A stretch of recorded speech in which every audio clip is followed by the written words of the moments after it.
உங்களுடைய உழைப்பை ஒரு பொருளாக்கி அந்த பொருளை கொண்டாந்து அவனுக்கு கொண்டாந்து அதை அவனுடைய திருவடிக்கு கொடுக்கும் போது நீங்க எந்த அன்புல கொடுத்தீங்களோ அந்த அன்பைத்தான் பார்க்கிறானே ஒழிய கொடுக்கக்கூடிய பொருளின் வேல்யூ பார்ப்பவன் இறைவன் அல்ல. நாமெல்லாம் அப்படி இல்ல, கொடுக்கிற பொருள் வேல்யூ தான் பார்ப்போம், அன்பை பார்க்க மாட்டோம்.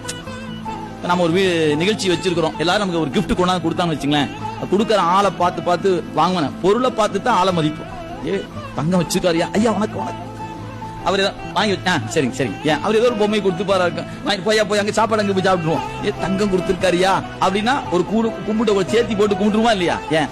நாம் பொருளை பார்த்து மயங்குபவர், அவன் பொருளை பார்த்து மயங்க மாட்டான், அந்த பொருளை தருகிறான் பாருங்க, அவனுடைய அன்பை பார்த்து மயங்குவன் இறைவன். எனவே இறைவனுக்கு பொருள் நுகர்ச்சி எப்போதும் இல்லை, இன்னைக்கு மட்டும் இல்லைங்க, எப்போதும் இல்லை.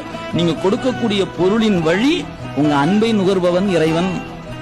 சாதாரண ஒரு மூளை கண்ணீர் விட்டு அழுகிற தொண்டனுக்கு இறங்குவது போல வயிறுக்கு இடம் கொடுக்கிற இறங்கி வருவாரா என்ன? அது இல்ல, அதுதான் இறைவன், அது அவனுக்கே உரிய தனித்தன்மை. அது அதான் இறைவன் பொருள் கடந்து நிற்கின்ற புனிதன்.